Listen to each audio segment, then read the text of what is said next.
Bueno, buenas tardes. Muchas gracias por habernos invitado. Y lo primero que tenía que hacer yo era agradecer porque la parte de la ponencia que voy a dedicar yo a primaria pues ha sido realizada entre varias personas. Entonces quiero agradecer a Elisa García, que es del CREDAC también de Barcelona, una compañera, y a la Mall, la maestra de audición y lenguaje de la Escuela Taber Belén.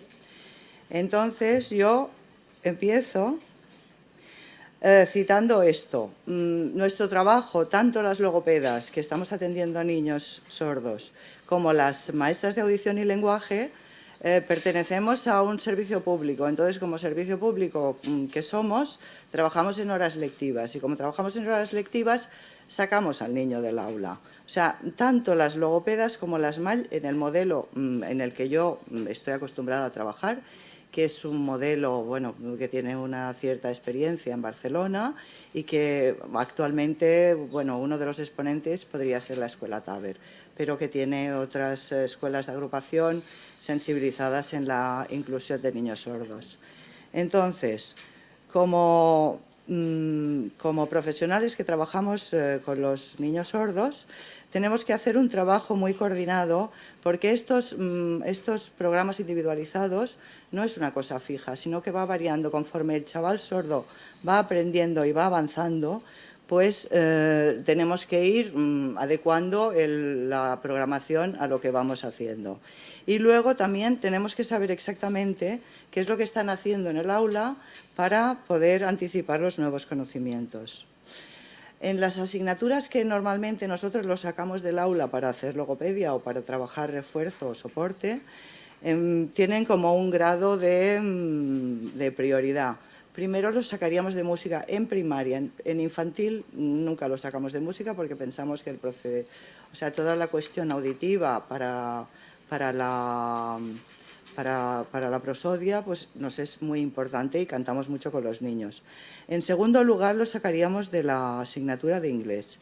En tercer lugar, los sacaríamos de la asignatura de castellano, que es la segunda lengua, y luego en tutoría. Y después, según el horario que tenemos pues a veces lo sacamos también o en medio, en matemáticas, pero procuramos que eso no ocurra.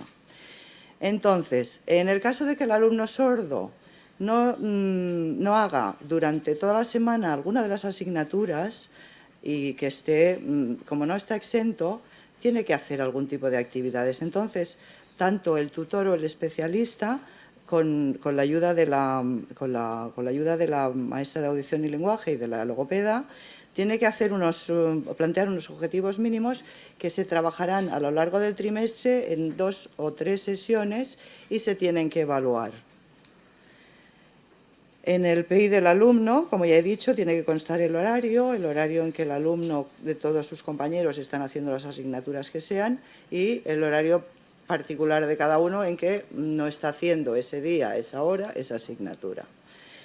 En el plan individualizado del alumno tienen que estar reflejadas las áreas con adaptación curricular de contenidos y objetivos. Y se tiene que justificar y decir qué tipo de adaptación, de qué adaptación estamos hablando. Pensemos un momento, ¿para qué hacemos una adaptación? Las adaptaciones las hacemos para facilitar el acceso al currículum, para garantizar de alguna manera que ese alumno pueda ir aprendiendo y pueda ir accediendo al mismo currículum que sus compañeros. Y otra de las cosas de los planes individualizados es que, de las adaptaciones, que viene a ser lo mismo, es favorecer la autonomía. El niño que durante una clase está delante de una tarea que está adaptada para él, tiene que ser totalmente autónomo para hacer esa tarea o bien tiene que ser autónomo para aprender con el resto de sus compañeros. En las adaptaciones que se deberían incluir en los planes individualizados del alumnado con discapacidad auditiva, pueden ser de dos tipos: las metodológicas y las curriculares. Las metodológicas serían aquellas que hacen referencia a las que no comportan cambios en los objetivos y no implican cambios en los criterios de evaluación. En el caso de los alumnos con discapacidad auditiva, hacen referencia a la organización del entorno escolar y a las adaptaciones lingüísticas. Estas son las que a veces decimos, no, si no tiene ninguna adaptación, y resulta que sí, que el niño tiene que estar sentado en un lugar determinado del aula, que es lo que ha estado explicando María Jesús, mi compañera. Y luego están las adaptaciones curriculares, que serían las más importantes, modificaciones de objetivos y contenidos.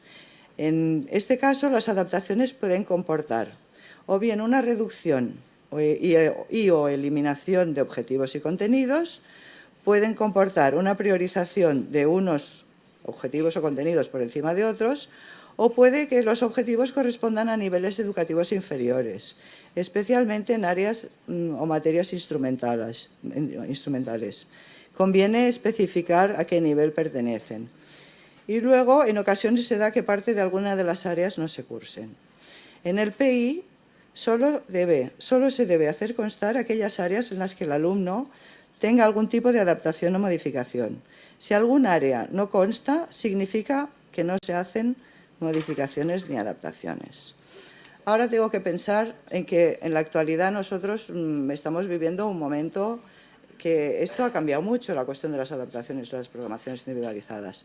Estamos viviendo un momento en que el screening auditivo universal, junto con los avances tecnológicos, nos han situado en que empezamos a trabajar con los niños muy precozmente y con niños que ya están protetizados. Por lo tanto, los niveles de lenguaje que estamos obteniendo actualmente son bastante altos. ¿Eso qué implica? Que cuanto más nivel de lenguaje tenga el niño, menos adaptaciones tendremos que hacer. Y realmente hay. Luego os enseñaré algún registro de las adaptaciones que hacemos. Entonces, de adaptaciones, como criterio, tenemos que hacer solo las mínimas y necesarias. Son exclusivas para cada alumno. No vale hacer las adaptaciones de naturales de tercero y en esa escuela porque es de inclusión y hay varios chavales que van a ir pasando por allí y todos van a tener esa adaptación. No.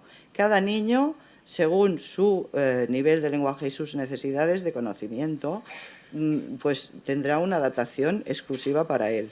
Y luego también hay muchas adaptaciones que nosotros hacemos, las logopedas, que precisamente a lo mejor estamos tratando un texto que esos elementos semánticos no están saliendo mucho, pero nosotros los aumentamos porque precisamente en ese momento que tiene nuestro alumno queremos que eso se trabaje, o sea, queremos trabajarlos. Entonces, también es importante pensar que en primaria los niños, o sea, los chavales se motivan mucho más si el diseño de lo que tienen delante, de la adaptación que tienen, es muy parecida a lo que tienen sus compañeros. Entonces tenemos que respetar las imágenes, la distribución en el espacio, las fotografías que existen si es que estamos haciendo una adaptación de un libro, de un texto de lenguaje o de un texto de medio o de un texto de matemáticas. Entonces, aquí una pregunta bastante inquietante. ¿Quién realiza las adaptaciones? Nosotros, en principio, hacemos las logopedas, hacemos las adaptaciones de lengua, de lenguaje, de la primera lengua. De la segunda lengua también la haremos, pero en principio hacemos la de las dos lenguas. Entonces, si tenemos la suerte de que en el centro donde estamos trabajando hay una maestra de audición y lenguaje, esta persona en general se suele ocupar de hacer las adaptaciones de medio y de matemáticas ayudando a la profesora, que el profesor es el responsable de las adaptaciones. Y nosotras, en caso de que no haya o que tengamos que colaborar, también nos ofrecemos y colaboramos. Pero de alguna manera la diferenciación sería esa. Entonces, aquí os pongo esta gráfica del cuestionario que pasamos a nuestros compañeros logopedas del CREDAC, pues nos resultó un poco chocante porque, como hemos visto, solo hay dos tipos de adaptaciones, que serían las curriculares, las más importantes, y las metodológicas, que son las más de acceso. Entonces, quisimos, porque teníamos curiosidad de saber si se hacían muchas adaptaciones lingüísticas o no se hacían adaptaciones lingüísticas, todo y que entran dentro de las adaptaciones metodológicas. Entonces, curiosamente, nos encontramos aquí con que hay, a la izquierda de todo, veréis que hay logopedas que han contestado que hay 4 alumnos que tienen adaptación curricular, en cambio, no tiene adaptación metodológica. Eso es imposible. Pero bueno, ¿eso qué significa? Que estamos todavía en un momento en que no todo el mundo nos hemos sensibilizado de tal manera que sepamos exactamente diferenciar qué es cada cosa, pero que estamos en proceso. Entonces, aquí sí que es un tema bastante positivo, es que de todas las adaptaciones veremos que si vamos sumando, 59 serían las que serían metodológicas y lingüísticas y 35 serían las curriculares. O sea, que en primaria estamos haciendo más adaptaciones metodológicas y que no son tan necesarias las curriculares. Entonces, yo ahora vengo a explicar las adaptaciones del lenguaje escrito, que son las que más me interesa explicar, que son las más prácticas. En principio siempre se hacen adaptaciones de las asignaturas que más contenido lingüístico tienen, como catalán, medio, matemáticas. Se suelen adaptar los textos, las actividades y los enunciados de los controles. Entonces, ahora aquí pasaría yo a lo que a mí más me apasiona, que sería, como yo vengo a formar parte de un equipo que inició Cristina Ulloa en el CREDAC de Barcelona y que tuvo la suerte de encontrarse con Ana Ranz porque había hecho estudios del texto narrativo. Entonces, hemos estado trabajando a nivel de la etapa infantil como locas, hemos estado trabajando para que el discurso narrativo sea un éxito. O sea, vimos, gracias a los estudios de Griffith y Anna Ransford, observaron que los niños sordos tenían poco conocimiento respecto a la manifestación del esquema narrativo y los fenómenos de cohesión textual. Y como este desconocimiento afectaba la comprensión, el recuerdo y la producción narrativa. Y también hay estudios de Akamatsu que nos dicen que chavales sordos entrenados a texto narrativo, pues resulta que luego hacen mucho mejor las tareas de narración, las tareas de resumen, perdón. Entonces, nosotros que, como había estas carencias en texto, o sea, en la comprensión de texto narrativo, nos pusimos a trabajar ya de bien pequeñitos, empiezan a hablar y ya estamos trabajando el discurso narrativo, para conseguir que toda esa estructura que luego va a marcar el poder acceder al texto narrativo a nivel de lectura, pues que la tuvieran de bien pequeños. Entonces, trabajábamos con discurso global, o sea, no somos tan analíticos, sino que vamos más a la globalidad, y trabajamos todos los marcadores textuales, los conectores, los cambios de tiempo verbal, los cambios de referente, y todo eso ya de bien pequeñitos para que tengan esa estructura bien clarísima, o sea, que tengan una estructura del cuento, que ya lo tengan asumido. Entonces, ¿qué pasa? Llegan a primaria y lo primero que se encuentran en primero y en segundo, bueno, en primero ya, es que nosotros les empezamos a hacer adaptaciones de tal manera que esos textos que a lo mejor en los libros de lectura los tienen y salen los marcadores textuales o no salen o están un poco escondidos o los elementos no están muy explicitados, pues nosotros hacemos las adaptaciones de tal manera que estén todos los elementos muy explicitados. ¿Para qué? Para que el chaval, cuando se enfrenta a esos textos, dice, ostras, eso es lo mismo que yo sabía, o sea, esa estructura ya la tengo. Entonces, le es mucho más fácil comprender. Rápidamente, después de trabajar el texto narrativo, pasamos a otro tipo de textos que ya van saliendo en las lecturas de la clase, los textos instructivos, los textos explicativos, y lo que queremos es que rápidamente, solo con una pequeña visión y que vean los conectores cuáles son, que sepan delante de qué texto están. Entonces, las matemáticas, que antes he hablado, también las adaptamos de tal manera de que todos esos conectores que están saliendo en la narración pues estarán presentes en los enunciados matemáticos. Entonces, si dices, tengo 2 bolígrafos, pero he perdido tal, o sea, ese pero y ese entonces van a salir en todos los enunciados. Siento porque tenía unas Bueno, tenía aquí dos ejemplos de adaptaciones hechas. Este es un texto de segundo de primaria, en que es el texto original, que como veréis hay algún conector, pero en fin, lo adaptamos de tal manera que están clarísimamente, o sea, están explicitados todas las marcas textuales para ayudar al chaval a descubrir que aquello es una narración y que lo voy a entender, porque había una vez, yo ya sé que es el principio, presentación de la historia, pero aquí hay un problema, aquí va a ocurrir alguna cosa. Entonces se va resolviendo la situación. Bueno, y aquí tenía otro texto, también este es en catalán, el texto adaptado. Entonces, que sepáis que los chavales, esto en colores que os he puesto aquí para que vosotros lo veáis, no lo tienen todo en negro, ¿eh? Entonces, quería también hablar de una actividad que hacemos, que es, adaptamos luego la lectura a un resumen, y ese resumen lo utilizamos para no solo los alumnos que tenemos, los sordos, sino para todos los alumnos en primero, sobre todo, que puedan manejar, que sea un texto manejable, que sea manipulable y que puedan ir ordenándolo en las tres partes importantes de la narración, o que puedan ir localizando. Y solo ver los conectores ya saben hacerse la idea de dónde están. Y bueno, simplemente al final me dejáis enseñaros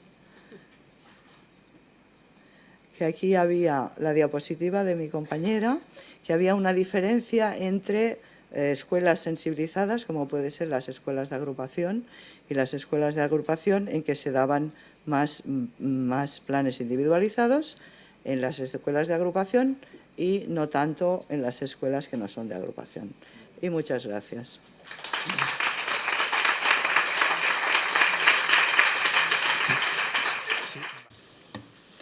Hola, buenas tardes a todos. Gracias por invitar al CREDAC Pere Barnils de Barcelona y a mí en concreto a participar en estas jornadas, que sé que os hace mucha ilusión y son merecedoras de todas nuestras colaboraciones. Muchas gracias.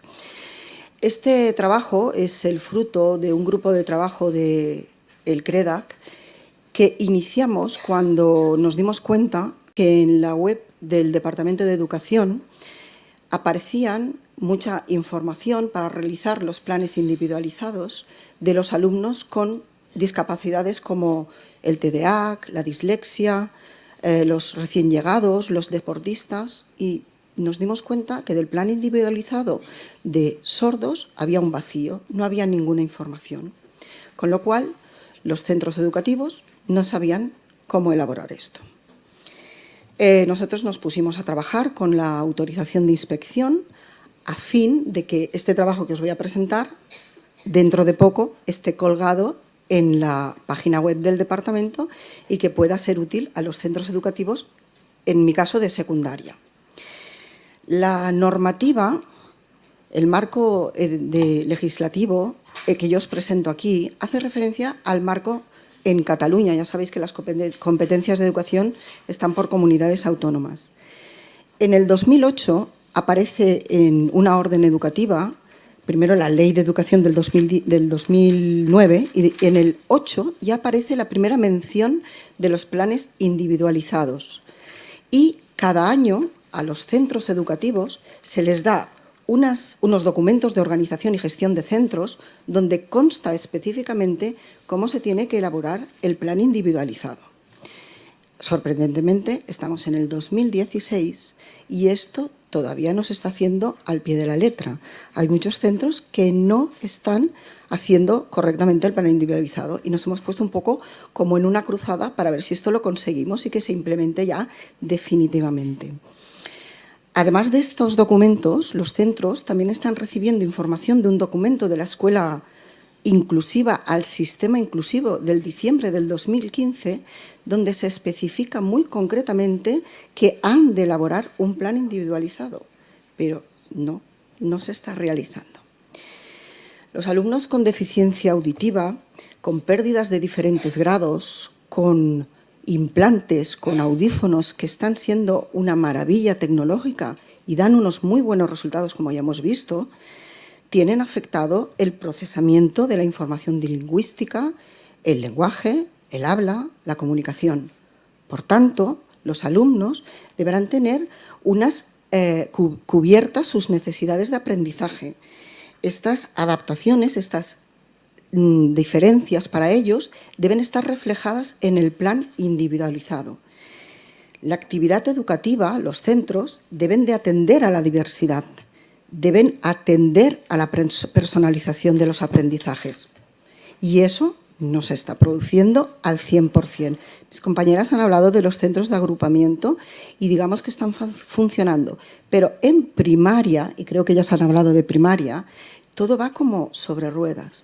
Y cuando llegas a secundaria, cuando llegas a los institutos, te encuentras con otro tipo de docente, te encuentras con otro tipo de realidades. Y ahí es cuando empieza un poco otra vez la batalla. Aquella que se había ganado en primaria, pues en secundaria vuelve a bajar un poco.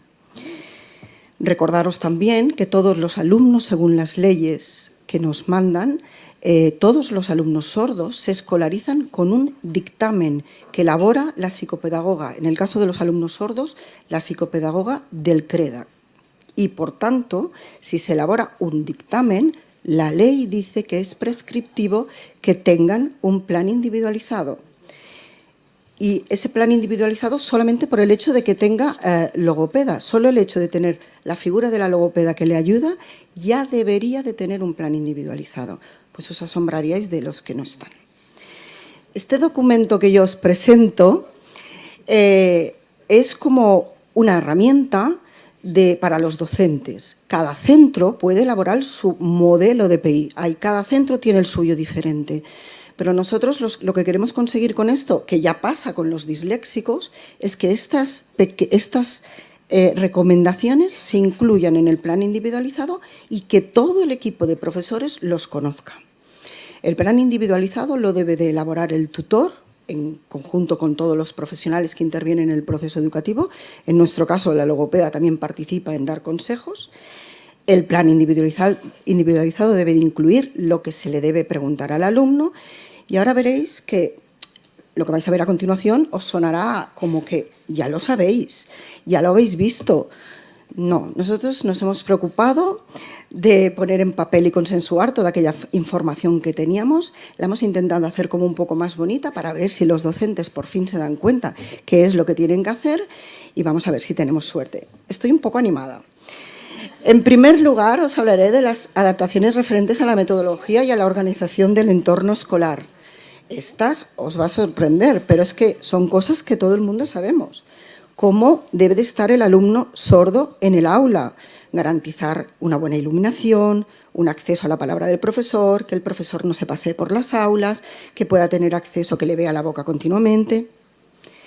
Después, en cuanto a las explicaciones en clase, todavía hoy hay profesores que pasean a lo largo de los pasillos y si el sordo está sentado en la primera fila, que son nuestras recomendaciones, el profesor pasea y el alumno pierde su información. Dejar información escrita en la pizarra, todos son una serie de recomendaciones que creemos que las deberían de saber. A la hora de tomar apuntes, porque en secundaria ya se toman apuntes, he de deciros que todavía no entienden que el sordo no puede tener la atención dividida. Aunque mi implante sea el no va más, si le miro o me apoyo con la labiolectura no puedo copiar.